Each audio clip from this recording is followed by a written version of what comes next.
बिस्मिल्लाहिर्रहमानिर्रहीम, अस्सलाम वालेकुम। आप उसामा गाजी यूट्यूब चैनल देख रहे हैं। डॉलर ने ऐसी उड़ान भरी है कि रुपया देखता ही रह गया है और तारीख की बुलंद तरीन सतह पर डॉलर पहुंच चुका है और ओपन मार्केट में 169 रुपये 80 पैसे में फरोख्त हो रहा है। 169 रुपये 80 पैसे यानी तकरीबन 170 रुपये आप कर लें, सिर्फ 20 पैसे कम।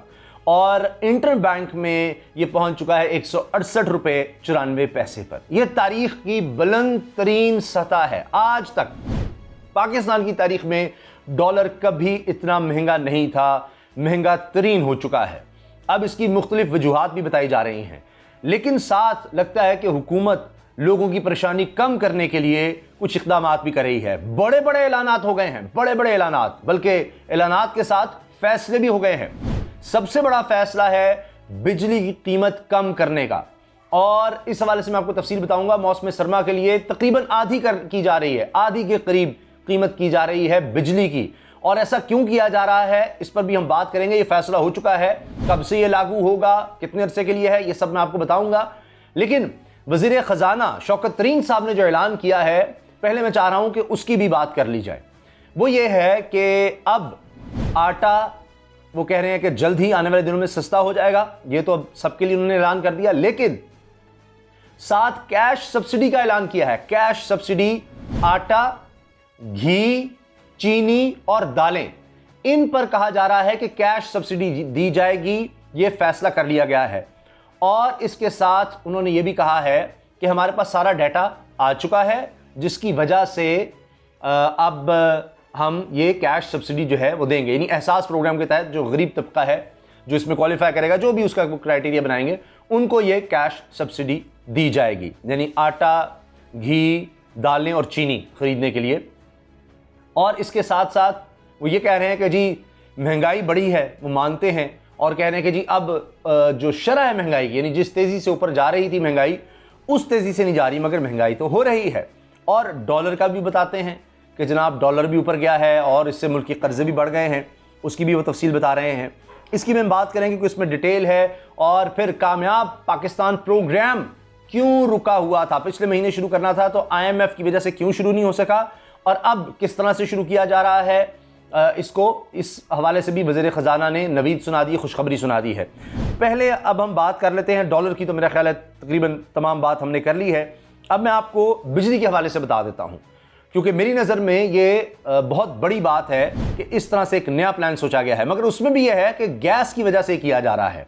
अब आप सोचेंगे जी गैस की वजह से बिजली सस्ती की जा रही है, ये क्या चक्कर है? तो जनाब पूरी खबर मैं आपके सामने रख देता हूं, क्योंकि काबीना की तवानाई कमेटी ने सर्दियों में, ये सिर्फ सर्दियों के लिए है, तो लिहाजा बहुत खुश नहीं हो जाना जनाब, ये सिर्फ सर्दियों के लिए, लेकिन बहरहाल सर्दियों में तो रिलीफ है। सर्दियों में गैस की बचत के लिए सस्ती बिजली पैकेज की मंजूरी दे दी गई है। विफाकी वजीर मनसूबाबंदी असद उमर की ज़ेर सदारत काबीना की तवानाई कमेटी का इजलास हुआ, जिस दौरान मौसम सरमा में बिजली की खपत बढ़ाने के लिए सस्ती बिजली पैकेज मुतारिफ कराने की मंजूरी दी गई है, ताकि सर्दियों में लोग बिजली ज़्यादा इस्तेमाल करें, गैस कम। वजारत मनसूबाबंदी के एलामी के मुताबिक सर्दियों में गैस की महदूद दस्तियाबी होती है, गैस कम होती है, गैस की लोड शेडिंग हो रही होती है। सर्दी से बचाव के लिए गैस हीटर्स का इस्तेमाल किया जाता है, लिहाजा सर्दियों में गैस बचाने के लिए सस्ती बिजली का पैकेज लाया जा रहा है, क्योंकि पीक आवर्स में समझा जाता है गर्मी में 26,000 मेगावाट से भी ज़्यादा बढ़ जाती है खपत और डिमांड, और ये कोई सर्दियों में 12,000 तक आ जाती है। तो लिहाजा वो एक गैप बन जाता है, बिजली की फरावानी होती है और लोग उसका इस्तेमाल नहीं करते, AC वगैरह नहीं चल रहे होते, दीगर वजूहात, और गैस की सर्दियों में खपत बढ़ जाती है, तो उसमें लोड शेडिंग शुरू हो जाती है। तो इस चीज़ को मद्देनजर रखते हुए उन्होंने कहा है कि जी बिजली सस्ती कर दें ताकि लोग बिजली की तरफ ज़्यादा आएँ।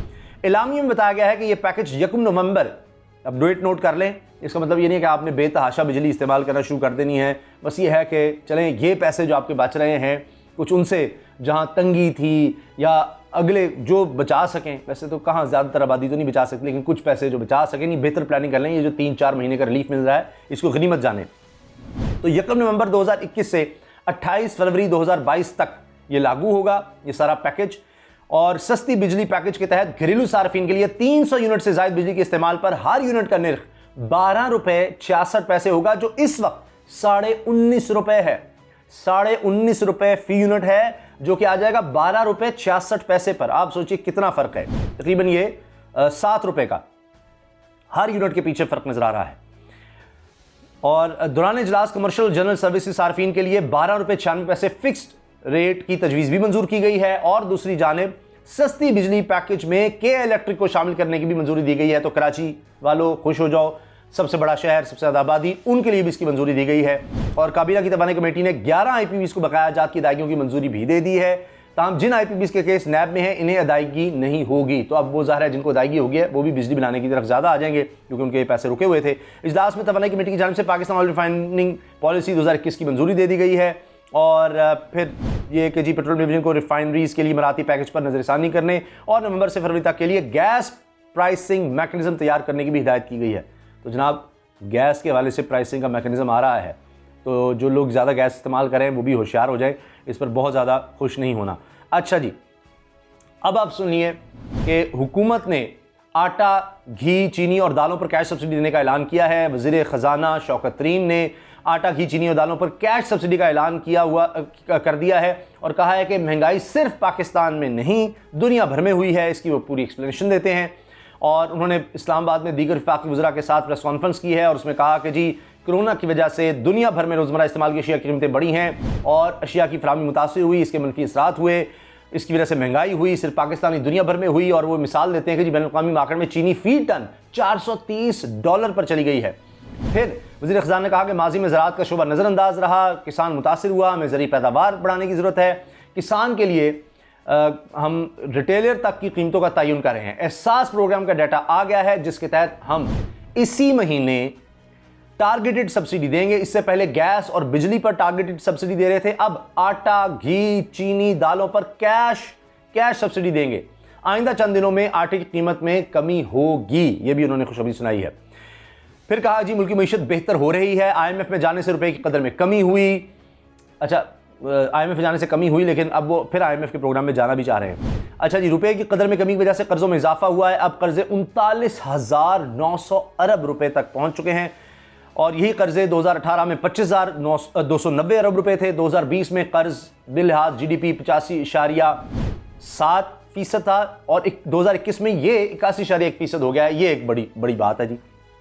फिर उन्होंने ये IMF वाला चक्कर बताया है। वफाकी वज़ीर ने कहा कि कामयाब पाकिस्तान प्रोग्राम गरीब आवाम का प्रोग्राम है, इसके लिए IMF रजामंद हो गया है। कामयाब पाकिस्तान प्रोग्राम में ऐसा कुछ नहीं कि IMF रजामंद ना होता। कामयाब पाकिस्तान प्रोग्राम गुज़श्ता माह से शुरू किया जाना था, IMF की रजामंदी ना होने के बाद इस प्रोग्राम शुरू नहीं हो सका था।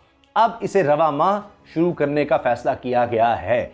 ये आपको पता है कि कामयाब पाकिस्तान प्रोग्राम में 5 लाख तक हर ख़ानदान को कर्ज दिया जाएगा, ख़ानदान किसी एक फ़र्द को कर्ज दिया जाएगा और इसके साथ साथ उसमें उनको टेक्निकल ट्रेनिंग किसी एक फ़र्द को दी जाएगी। ज़ाहिर है कि वो टेक्निकल ट्रेनिंग भी फ्री होगी। इस तरह से किसानों को भी। तो ये कामयाब पाकिस्तान प्रोग्राम था जिसमें IMF को ज़ाहिर तफज़ात होगी, जी आप इतने पैसे दे रहे हैं, किस तरह देंगे, कर्जे आपने कैसे उतारने हैं। तो पाकिस्तान IMF के प्रोग्राम में भी जाना चाह रहा है, वरना दीगर जो डोनर्स हैं उनके लिए बड़ा मसला हो जाएगा, पाकिस्तान से वो डील नहीं करेंगे। तो इसलिए IMF के प्रोग्राम में भी जा रहे हैं। लेकिन एक तरफ डॉलर बहुत ज़्यादा महंगा हो गया, तारीख की बुलंद तरीन सतह पर गया है। ज़ाहिर है कि इसका इम्पैक्ट आएगा, चाहे कोई चाहे ना चाहे। जो चीज़ें आप इंपोर्ट कर रहे हैं, बाहर से ख़रीद रहे हैं, वो महंगी होंगी ही। लेकिन ये साथ बिजली की कीमतों में कमी और साथ ये जो टारगेट सब्सिडी, डायरेक्ट सब्सिडी दे रहे हैं खुराक में, ये कम अज़ कम गरीब लोगों को कुछ रिलीफ ज़रूर मिलेगा। क्योंकि यूटिलिटी स्टोर पर कीमतें बढ़ गई, महंगाई जो है उसमें फिर इजाफा हुआ। तो इस लिहाज से ये कम अज़ कम टारगेट सब्सिडी जो दी जा रही है ये बहुत लोगों को जिनको मिलेगी उनके लिए तो रिलीफ है ही है। और अब तब डॉलर को किस तरह कंट्रोल करना है, ये हुकूमत के लिए एक बहुत बड़ा इम्तिहान है।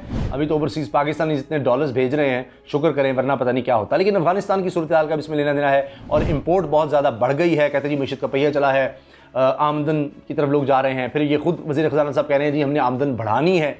तो उस मामले में लग रहा है कि डॉलर अभी ऊपर जा रहा है, पता नहीं है कहाँ रुकेगा, अभी कुछ नहीं कहा जा सकता। लेकिन ये ज़रूर है कि अल्लाह करे कि ये कुछ स्टेबल हो और फिर नीचे आना शुरू हो जाए। उसमें हमारी एक्सपोर्ट का बहुत ज़्यादा मंदखल है, इंपोर्ट्स लगता है कम करनी पड़ेंगी। लग्जरी आइटम्स ख़ास तौर पे जो है उसको कहीं ना कहीं रोकना पड़ेगा। अगरचे वज़ीर ख़ज़ाना कह रहे हैं कि जी अभी तो मैनेजेबल है, लेकिन अगर मैनेजेबल है तो फिर डॉलर को कहाँ तक आप जाने देंगे। तो आप आर्टिफिशियली जिस तरह इसाक डार साहब ने रोका था वो तो रोकना नहीं है। स्टेट बैंक जो है उसने फ्री फ्लोट किया हुआ है। तो अब अफ़गानिस्तान की सूरत हाल पर वहाँ बहुत ज़्यादा डॉलर जा रहे हैं। तो इस वजह से अब अफ़गानिस्तान को डॉलर आ नहीं रहे जो बैरूनी इमदाद आती थी उस तरह। तो अब सूरत हाल ये है कि इंपोर्ट्स को, खासतौर पर लग्जरी आइटम्स, उनको कुछ लगता है कंट्रोल करना होगा। एक्सपोर्ट्स बढ़ाने के लिए बहुत मेहनत करनी पड़ेगी, और बाकी ओवरसीज़ पाकिस्तानीज़ तो पहले ही काफ़ी ज़्यादा डॉलर्स भेज रहे हैं। 2.7 अरब डॉलर यानी या 3 अरब डॉलर के करीब जाने लग गए हैं हर महीने। तो लगता है कि उससे ही रिलीफ मिल सकता है। जो डॉलर की कमी है, जिसके डॉलर ऊपर जा रहा है, ये कुछ वहीं से पूरी की जा सकती है। अल्लाह हाफ़िज़।